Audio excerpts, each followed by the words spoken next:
Welcome to the Coherence Project. I'm Dr. Tyler Lewis. And I'm Dr. Amy Gunderson Lewis. This is a space for conversations in human potential, where we explore how people evolve, how patterns reorganize, and what it looks like when you start living from a greater level of awareness.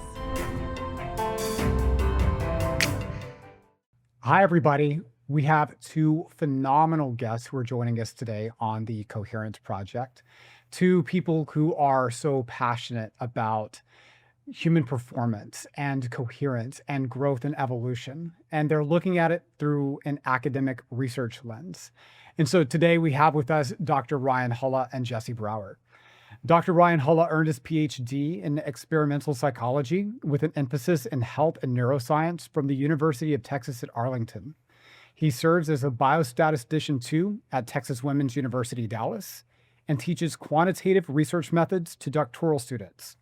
Dr. Hulla has authored more than 35 peer-reviewed publications, and his current research explores the intersection of neuroscience, psychology, and transpersonal development to better understand human health, well-being, and the evolution of consciousness.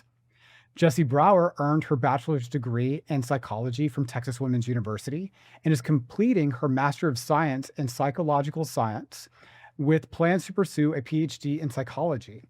She serves as the center manager for the Center of Research, Design, and Analysis at Texas Women's University, supporting a wide range of research initiatives.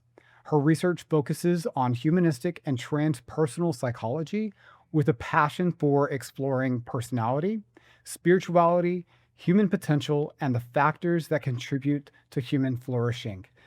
It is awesome to have you guys here on the podcast with us today. Thank you so much. We're so excited to be here. Yeah, thank you for that great intro, Tyler and Amy. Yes, thank you for being here. I'm so excited to have this conversation with you guys. Before we get into more of the research side, I would love to hear from both of you just what initially sparked your interest in consciousness or transpersonal experiencing. Was it like a moment in your life or an experience you had? What happened in the beginning? We'll start with ladies first. Okay. I have always been very interested in the spiritual aspects of things since I was a child. I know around 2013, 2014, I was going through kind of a period of growth. I got really interested into Jungian psychology, MBIT, enneagrams, all of this stuff.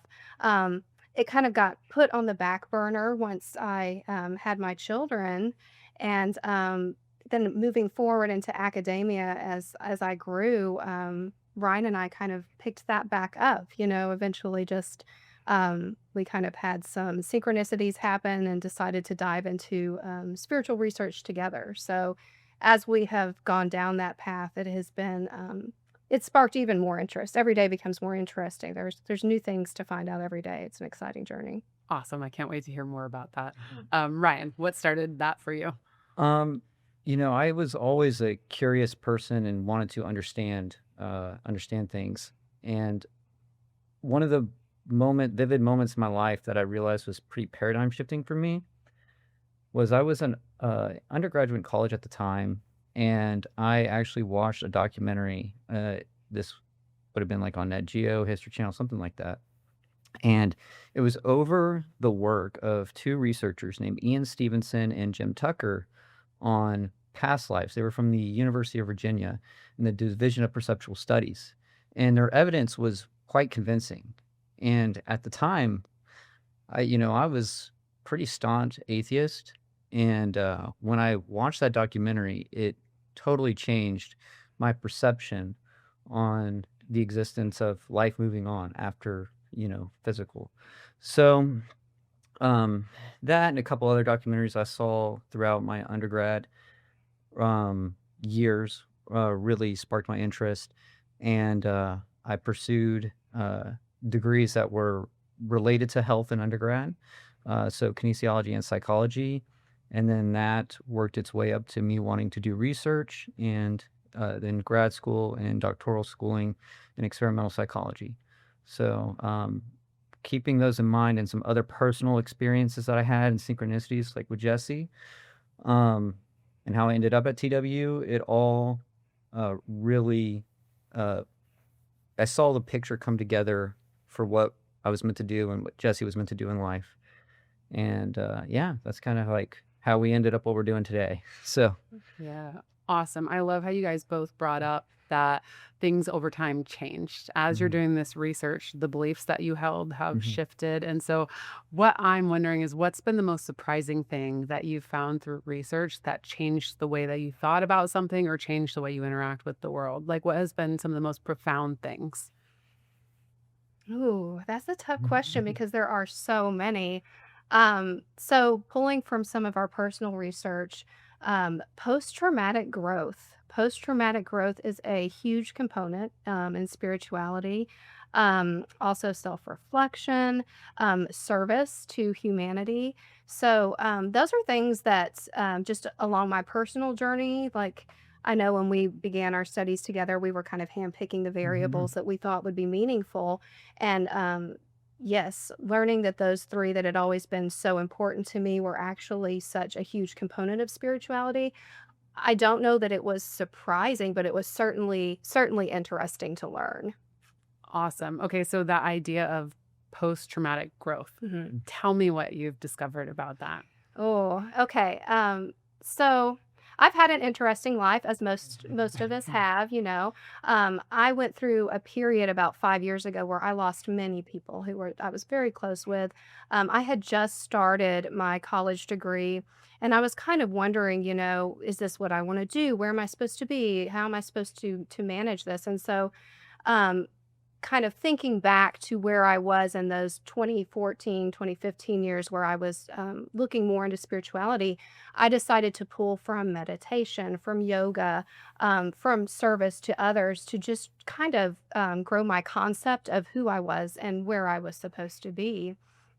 And so, in doing so, you realize that as you're doing that, you're going through post traumatic growth. And something interesting that I actually mentioned to Ryan earlier today is that I feel like for people, the more post traumatic growth that you encounter, when you encounter further difficult times, the easier it is to look at those difficult times and say, okay, this is hard right now, but it is for a reason. And you can see how your map is just or your life is just being mapped out in front of you. And so the more that you go through and you can learn from it instead of look at it in a negative light, the more spiritual evolution seems to occur. Awesome. So has this shown up in the research? Have you done research on that concept? On post traumatic Yeah. growth? Yes, actually. Do you want to talk a bit about that? Yeah, sure. So when we were designing our first research project for what we're trying to start up is a lab called the Research and Spiritual Evolution Lab, so RISELab for short. Um, That's awesome. yeah, when we were selecting variables to look at and trying to see how we could assess consciousness or spiritual development or awareness, um, we had to dig deep in the literature, and some of that included the literature of mysticism, which is not very academic, so to speak. So we actually had to dive into like theosophy, um, and looking at what those mystics would associate or believe that contributed to spiritual development. And sure enough, we could find tools that could measure some of these aspects. Um, the ability to be aware of the tragic is kind of what we were measuring with post-traumatic growth. So when we talk about what is it like to be aware of the tragic, it is, do you understand what the purpose of tragedy is? Post-traumatic growth really does capture that very well. Um, in a sense, if you realize that trauma, when you experience it, is not just an unfortunate event, but it is something that is designed to help you grow, it is almost like a prescription, it appears, then that cognition, that perspective can be very adaptive to how you experience life and a whole bunch of positive associations with it. But what we found in our research is that it was strongly related to um, spiritual development, spiritual awareness. In fact, out of our model we created with factors that associate with spiritual development, we could account for 67% of spiritual awareness, and post-traumatic growth accounted for between 33 and 34% of that contribution. So really, really heavy attribute to spiritual awareness. That's so exciting because we just got done recording our last episode was about the power of thought. Mhm. And so what I'm hearing you say is perception is really what determines whether you're going to have post-traumatic growth Mhm. or post-traumatic breakdown. Is Right. that right? What you found in the research? Yeah. So given that the higher levels of post-traumatic growth was associated with more spiritual development, um, those that scored lower on post-traumatic growth were associated with less spiritual development. So we would suspect, we didn't measure PTSD, but we did measure stress. And stress was people's level of stress actually was not, we didn't measure PTSD, like I said, but stress was actually slightly associated with spiritual development. So it does seem that you have to have some stress to induce spiritual development. You can't live life apparently on easy mode to develop spiritually. That's definitely what the research seemed to indicate. And that's something that I'm really curious about because, yeah, like you were saying, there's a lot of conversation out there about post-traumatic stress disorder or complex PTSD, like all of these things, but there's not a whole lot of conversation about like, okay, like what does the healing and growth trajectory actually look like? And so I'm just thinking about it through that lens. And what do you sense? Because I'm hearing a bit of what you're saying in terms of like it's all about the meaning. It's about the lens of like, Mhm. okay, I've gone through this experience. What does it mean? What is the value of the experience that I've gone through? But I'm just curious, again, from your lens, what were the factors that really tipped the way to either someone being more in a distressed type of state versus Mm. this is going to be something that forever changes my life, and now they have the motivation to grow or the energy and perspective to grow? So, self-reflection is a very big thing, being able to look within yourself. Also, the way that you're viewing a situation, positivity. It's kind of like, I'm gonna go into the realm of manifestation here, but, you have to believe that good things are going to come. It's almost not even believing, it's a knowing. You have to say, "This is difficult right now, but this is for a purpose. This is for a reason. This is for growth in my life." And when you know that, when you can learn to flip that switch, everything changes. Everything changes. And instead of living in kind of the victim mode, if you will, you just thrive. You start to thrive. I love what you said. First, you said believing, and then you switched it to knowing. What do you sense the difference in those two are? Ooh. For myself, you can believe in something. It doesn't necessarily make it true. But when you know something, it is true. It's done. There is no question. Absolutely. We talk about that with the human body too. It's like viscerally in our bodies and our nervous systems, we may have beliefs. And if we try to insert a different thought, it conflicts with our identity and who we know ourselves as. And so knowing for us is like, okay, is your body, mind, emotions, soul, is it all in coherence? And it's like, okay, can you really get everything aligned to where that's the reality that can manifest without your body saying, no, this is at war with how I view myself and my identity in the world. And so I love that distinction because it's different. It's like not just telling yourself something that your body's saying isn't true. It's getting everything on board and having a knowing, committing to that. And that's what really creates the impact. It's so cool that your research is showing that perspective matters and all of this, like how you perceive life is really what has the biggest impact. That's amazing. I think also one of the things we found in the research, now we didn't look at what exactly is contributing to post-traumatic stress, but we can tell you what's related to it. And with the spiritual development aspect, in the research, we identified that through a specific analysis that there was 3 stages of spiritual development with one stage that appears to have 2 pathways. Now, what pushed people from stage 1, which we called spiritually unfamiliar, to stage 2, which we called spiritual emergence, was that there was an awareness of transcendence or awareness of something beyond the physical life. And so that is associated with your spiritual awareness. So people, when they are going through PTG or post-traumatic growth, they are aware that there's something beyond the physical life. There's meaning beyond just your physical life, which I think helps cope with the trauma because then you know that there's a purpose and there's a meaning to this trauma. So if you were to ask me, that would be at least one of the factors that is contributing to the tipping point, so to speak, between PTG and PTSD. So when you talk about like a spiritual perspective Mhm. from your definition in literature, like what does spirituality mean? You want me to take this? Yeah, you go. Okay. Let you go. So that's a great question, and you're going to get different operational definitions. The one that we found that in the literature, a lot of them will overlap, but it encompasses an awareness of something beyond physical. It encompasses meaning in your existence. It encompasses contemplating about your existence and the ability to think transpersonally or beyond, expand your consciousness beyond yourself.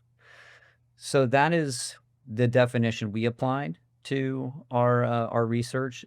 This is very generalizable to everybody. It's not, distinct to one religion or, we'll get a lot of people that ask us about our research that want to know, like, they're kind of on a team of like their religion or their perspective, and they'll want to know like, oh, how did the data look for, Christians or, or people that are spiritual but not religious or whatever. And the thing is that the tool we used was applicable to anybody and everybody. It wasn't just to a specific, like, do you believe in this deity? So that's the definition we applied. We're definitely open to other definitions. We're always open to changing our perspective with new information, but that's one we use for our research. Awesome. This brings up a question I have. So in the research, what role has embodiment played in results, or what you found with people as far as being able to embody or experience greater states of consciousness? Or has it been more of like from the mind, or has embodiment played a factor as well? So one of the components to the spiritual awareness measure we used was the consciousness growth expansion. That is actually one of the dimensions. So it is extremely critical component. And the sense of, consciousness state expansion is the ability to be consciously aware of things beyond yourself. So as a major component of the tool, like it's critical. But we are actually trying to expand our research into consciousness specifically, where we applied for a grant recently that involves one of the big components of it is trying to redesign a tool to measure consciousness more efficiently. And we found a tool that's great, but there is some inefficiencies with it that make it very difficult to use in research. So we're going to look at consciousness in a more specific manner, hopefully looking at how it impacts human flourishing, life satisfaction, and self-transcendence aspects. And this is like a biomedical tool, like that can measure physical stats, or is it like a psychological tool? It's a self-report psychological tool. Got it. Yeah. Okay. Yeah. Awesome. Great. So I'm curious, with this journey that you guys have been on, like where, and this is really for both of you, but I'm curious, where were you pre-research? And then through your academic studies, like what has shifted and changed in your own awareness about how consciousness, transpersonal well-being, how all of this stuff works? For myself, when I started out with research, I was really looking at, I began with looking at Alzheimer's disease and the personality factors that contributed with that. I have been lucky to have an amazing mentor. So I've done a lot of research into deception because that is his area of expertise. Are you sure? It's definitely his area. Actually, my master thesis delves into deception, but when Ryan and I started working together, things really shifted because we hold some of the same values, some of the same ideas regarding spirituality, and we really wanted to bring it into academia as something valid to talk about, and that's difficult. We wanted to bring just actual scientific evidence that spirituality is something that's important. We like to talk about psychosocial spiritual health. We hear a lot about biopsychosocial, but without the spiritual. But the spiritual component is huge. And that's kind of what we're learning within our research and what we're that's the message that we want to get out there, that you can take care of your physical health. You can take care of your mental health. But that spiritual aspect is really what feeds us. It's what guides us to help our fellow human being. It allows us to thrive. And so I think for myself, as we've gone through our research and just some of the incredible events that have happened along our journey, it's really, as I mentioned earlier, I've always been interested in spirituality. I've always considered myself a spiritual person, but our work has driven home just how vital spirituality is to well-being. Amazing. Yeah. To piggyback on that, with our current study, we assessed 43 biopsychosocial and lifestyle factors and how they relate to spiritual awareness. And out of those 43, 36 were found to be significantly associated with spiritual awareness. So at looking at things without the spiritual component is, it was a blind spot, I think, in a lot of the research. But yeah, my background itself, I was a researcher in biopsychosocial health without the spiritual. That was my training. I was specifically trained to conduct and design experiments in biopsychosocial health. And, I always looked at it as this. It was great. I was glad to have a holistic training on health in a way, but it did always seem like there is a piece missing here. And which ironically, before me and Jessie were working together on stuff, I don't know if you want me to go into the story. Okay. Go to the story. So Story time. So we were when I got hired on at TW, Texas Women's University, for those that don't know the acronym, me and Jessie, like, for the first year I was working there, we barely spoke. Like, it was maybe 10 minutes every week or two, just updating her on what I'm working on, and that was it. But a year in, we're doing there. Our center was holding a Thanksgiving event, and so I drove up to the Denton campus. I work on the Dallas. She works at Denton, and we're sitting down about to eat our Thanksgiving with all our coworkers, and I'm sitting right across our boss, and he looks at me dead in the face out of the blue and is like, "Ryan, do you believe in ghosts?"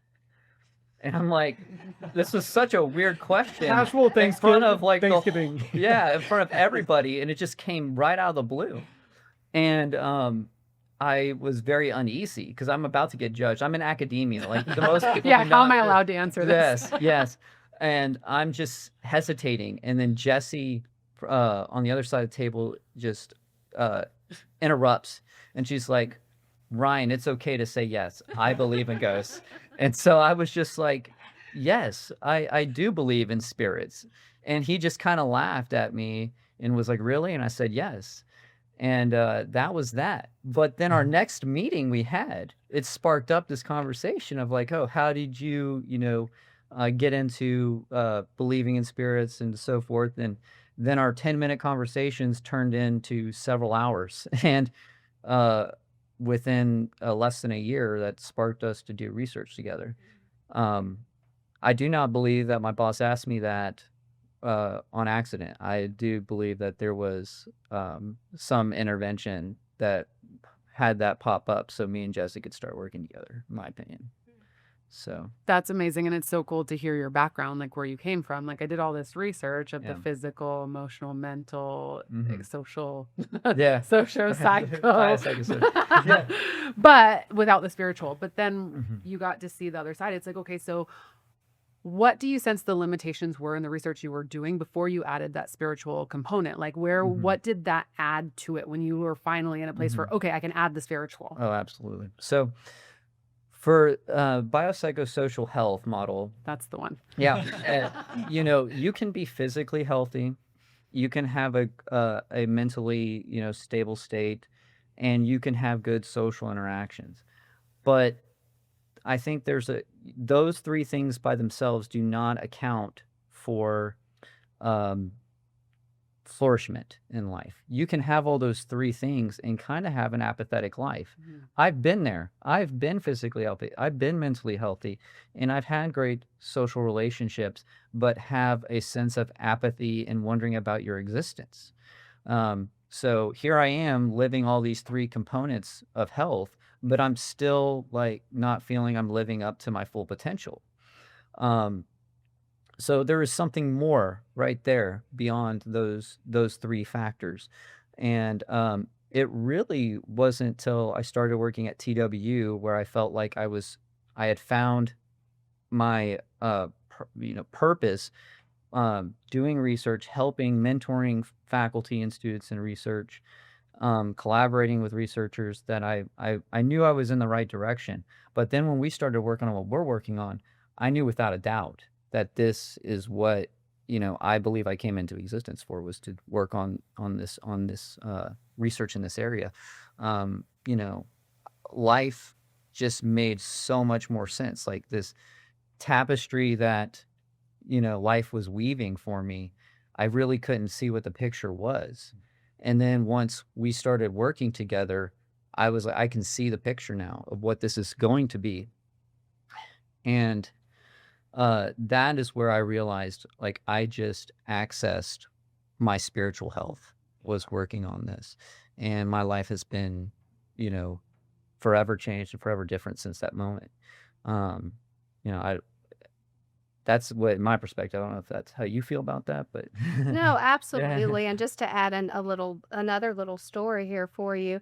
So, again, a couple of years ago, I was still kind of struggling. I felt like I was living all the aspects, but I just couldn't find meaning. And I used to keep a journal. I don't have time for it anymore, but I found it the other day, and the very last entry that I made was, "I just need to find meaning and purpose. Please send me someone to help me find meaning Mm. and purpose." And then within a few months, Ryan and I start working together, and it was just like the universe saying, "Here you go." And, like he mentioned, it's the knowing. Like, I know this is my purpose. I have that now. I have the drive and the knowing. And it's life altering. It's a completeness that without that spiritual aspect, you just don't have. And it makes me sad for people that don't realize that, because there's access to so much more if you're just willing to look at it and to find it. Yeah, because that was gonna be my next question. Like, what is the impact you are hoping this research will have in the world and others and humanity?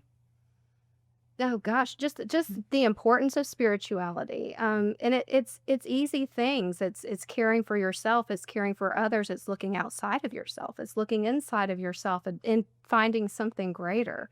Um, like I said, it's not difficult, but it really is, I feel like, the core of everything. It sort of ties everything together. And if you have that healthy spiritual life, the rest of your life is just going to fall into place. Yes.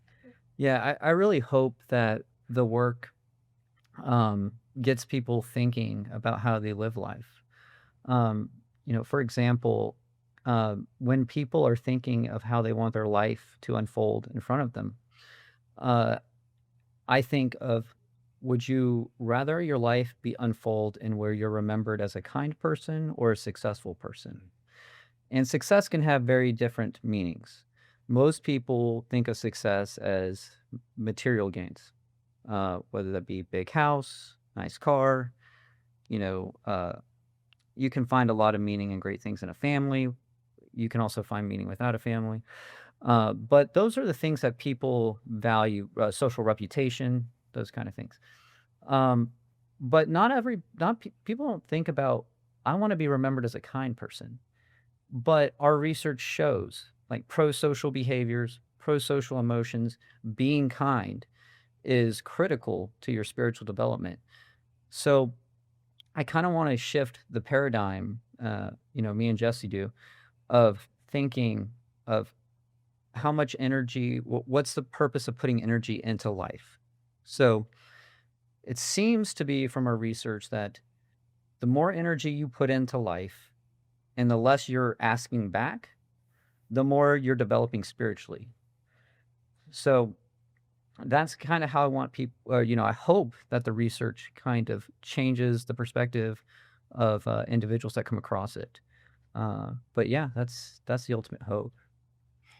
As you were talking about this, I find it really fascinating what you're reflecting. So, according to bio, psycho, and social metrics, Hmm. you may have certain metrics that would deem success, but it doesn't Hmm. necessarily mean fulfillment. Hmm. It doesn't necessarily mean purpose. And Jesse, what you were saying earlier, like what's the real shift here? And you said self-awareness. Mhm. And I would, you can have your own definition of this. I would love to hear that. But like, I think about it as the ability to watch yourself think and feel and like watch how you have your own processes internally and how you think and, feel about what's going on in the world around you. But it's like, you can't see that if you're only there at the level of the mind is only being able to understand itself through itself. I feel like you're kind of caught in that box. But what you guys are saying in terms of the greatest thing that leads to post-traumatic growth is the higher observer, the ability to be self-aware and to find greater value and meaning. And it's just, yes, absolutely. I think that's so beautiful. And also what you're saying is I feel like when the mind is studying itself, it just gets in its own justification loops. But when you bring on that higher level of awareness now to more of the spiritual nature of things, rather than understanding, the disease and distress and breakdown patterns, now you start looking for meaning, value, and growth. You start moving forward. I mean, that was the key distinction on whether or not post-traumatic growth was available, was being able to access that. And so I just appreciate what you're doing so much to acknowledge that like forward growth and momentum. And I think it's amazing that you're doing it in a way that is academic, in a way that we're learning how to allow this to be reproducible and meaningful for others. I think it's just wonderful what you guys are sharing. This is incredible. Yeah, there was something important you both said. Jesse mentioned service, and you were talking about service essentially being the more that you give without Hmm. expecting anything in return, you have more spiritual growth. So it's Hmm. like, okay, is this indicating that we're wired for that? It's like in order for us to evolve, we have to be service oriented. And it's such a beautiful concept to start looking at because, like Tyler was saying, it's like, okay, a reflection of what you're saying in the beginning, the more we're focused on ourselves, we get stuck. We feel Hmm. purposeless. We start to feel apathetic. But when we make it about others, all of a sudden there's a whole new world that's open to us. We have purpose and meaning in ways we never have found or been able to access before. Yeah, absolutely. I think it would people that we would call spiritually integrated, which is very high spiritual awareness, they integrate spirituality into everything they do. Their work, their social relationships, um, how uh, how they perceive just things day to day. Um, I think also one thing that people that are spiritually integrated are very aware of is the emotions and the experience of someone else is also connected to themselves, Mhm. and their emotions and actions are connected to someone, everyone, not even just the people close to them. And starting to think of, what another individual in the literature would call, union or being with one, right? And realizing that we are all a part of something greater than ourselves, whatever you want to call it, God, the universe, the field. We adopt the term God consciousness ourselves, but yeah, that in itself, I think, can really change people's behavior. And that's what psychology has been trying to do for a century, or it's more than a century. Is how do we alter human behavior? But they've been doing it without any kind of spiritual perspective. There's some that did, Carl Jung, Abraham Maslow, but when you go through a psychological program in college, you don't even talk about Jung. You have to go find a very specific, institution or a rare expert in Jungian psychology at some university to learn Jung's principles. Right. It has been, systematically removed from the traditional academic literature for the most part. I would argue that could be by design. But yeah, so I'm sorry, I went off on a tangent No, here. I It's I even have a important. follow-up Yeah. question Yeah. to that. So Carl Jung, I mean, like Yeah. one of the most influential Mhm. people through all the different mentors that we've had, the different authors that we've read. I mean, he's been like so Mhm. profoundly important, impactful in all these lives, and even I feel like how we're even operating today by nature of all the different research perspectives that have come from that. Mhm. Why do you sense that he had to be kind of like cut out of the academic world? I think that the things that Carl Jung looked at are hard to measure. Yeah. And I think that academia at some point, or just science in general, took a very materialistic approach to things. If it can't be measured, if it can't be observed, it doesn't exist, or it's not worth the time to look at.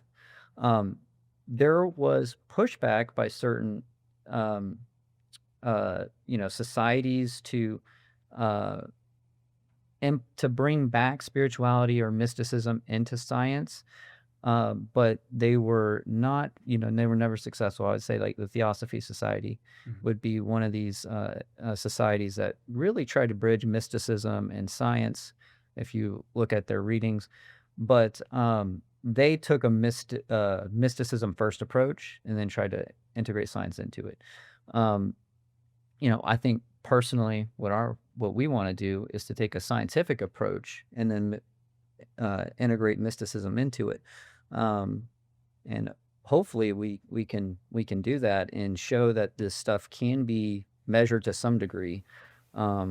Which we're going to try to use physiological measures in a study that we're proposing that we're trying to get funded coming up soon. So Okay, so I have a question for Uh-huh. you.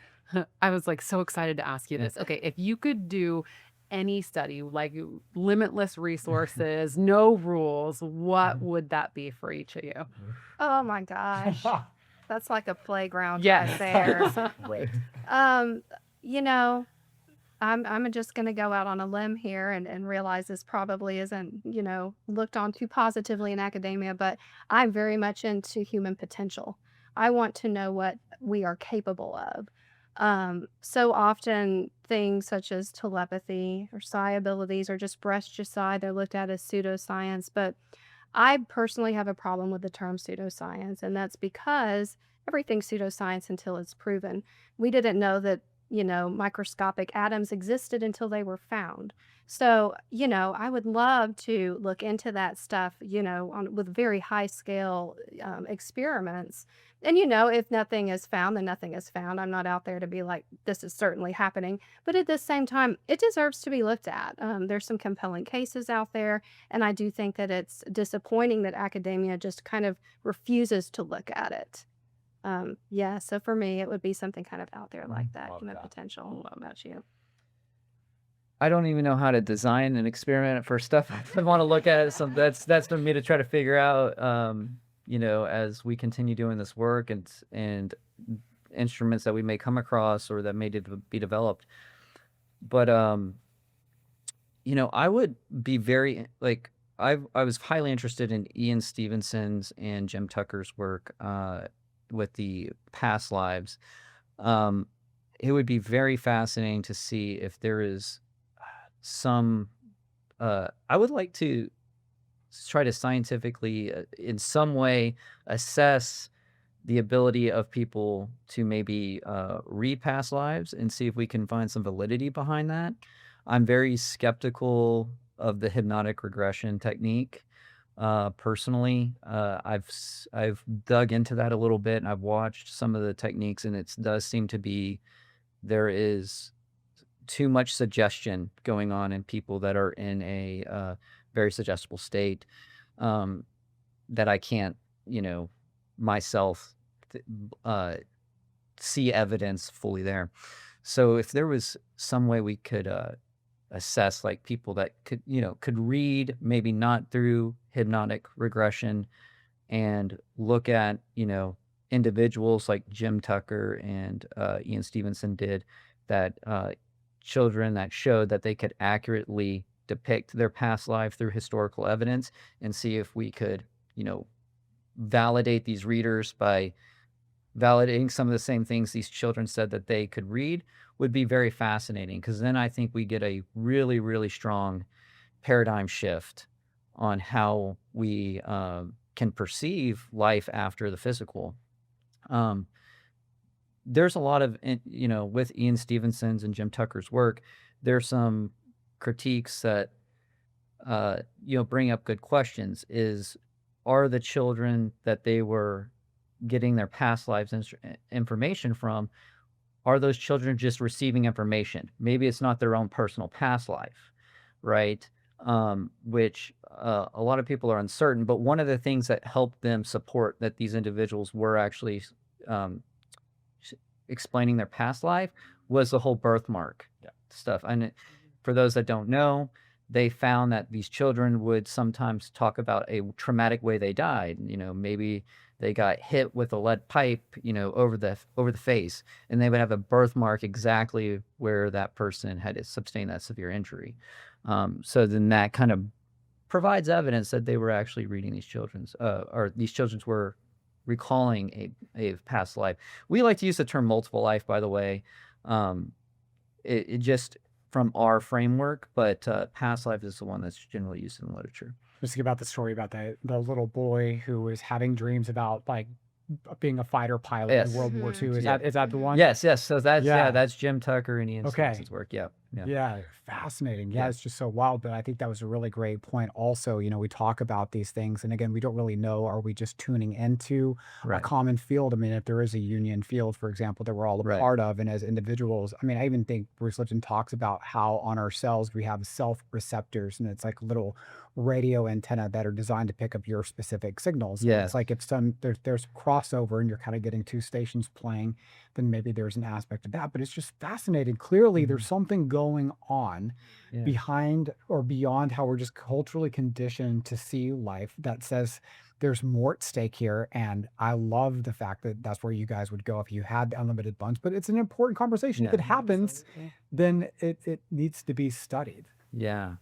I think the project we're trying to get funded that we're working on right now, I think is one that is almost ideal.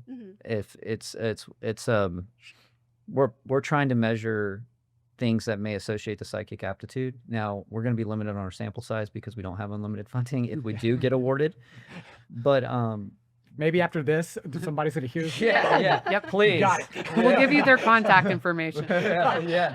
We don't even need any money ourselves. We just want to use the money to, when we get grants, they don't pay us. It pays the institution. Right. And allows us to use the supplies to conduct the work. It doesn't pad our salaries Right. at any level. But the next study, we're trying to measure psychic aptitude. We got to participate in a study by one of the head researchers in this field named Dr. Dean Radin. And we got to participate in research where they were measuring psychic aptitude. They were looking at certain personality characteristics that could be associated with it. And then they were looking at telepathy. And so we got to see if we could telepathically communicate with each other. We didn't get our own personal results, by the way. So, I was gonna say, how did that go?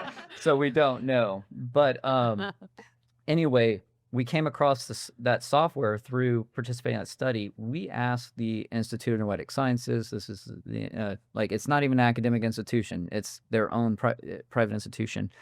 If we could use this software, they said yes. So we are going to use this psychic testing software in order to see what transpersonal capacities, what health aspects, psychological factors may contribute to psychic aptitude if we can measure it accurately. And then we want to see if we can improve people's performance. So they will go through psychic testing, and then we want to induce a more alpha theta dominant state, because the literature kind of has some evidence of theta state being shown to be enhanced in certain psi abilities. And we want to see if there's at least some small improvement on the testing that we can detect. So that's what we're trying to get funding for. Yes, and we're going to implement some physiological measures, so heart rate variability, EEG, just so that we can have that kind of to back up the evidence as well. That's awesome. That would be an incredible study. Do you guys have any personal theories as to what contributes to the abilities? I don't know. I honestly don't know of anything in particular that I would say, yes, this could make you more psychic or more telepathic. I don't know. We What do you we think? got a framework. So if you go into the literature, and not always the academic literature, you have to be open to looking at, because academics ignore a lot of stuff. Um, the the mystics will say that your abilities are often tied to um, your desire of what you want to gain out of them. So you're basically your pro-social behavior. So, for example, there's a story about Edgar Cayce. I don't know if y'all are familiar. Okay, he's one of the most famous psychics in history, and he was known as a sleeping prophet. But this guy would go into a trance. He would be able to foresee all sorts of things, and a lot of his predictions have been correct. He's had the most recorded psychic predictions out of any psychic ever.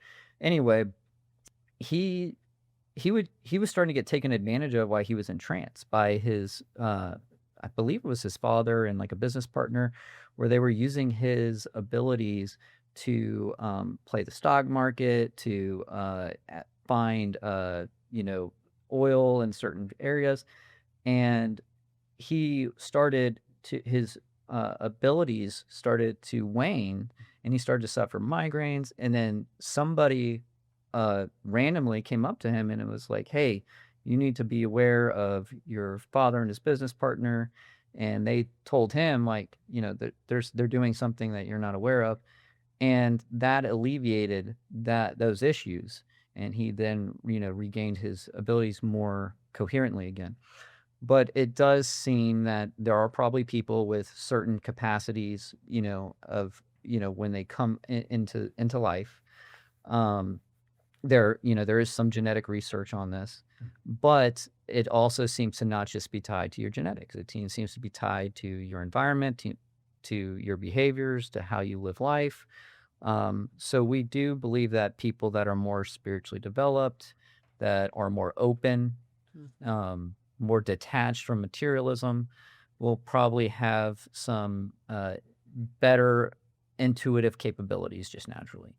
So, So, final question for you guys. mhm. Someone listening is just beginning their growth and healing journey. From what you've learned through research, what advice would you have for them? And Where to start? Where to start? Yep. I would say go out and help others. Start there. You're going to find meaning and purpose there. You're going to find that your life becomes more positive. Always starting with helping others is, in my mind, the way to go. Awesome. I definitely agree with that.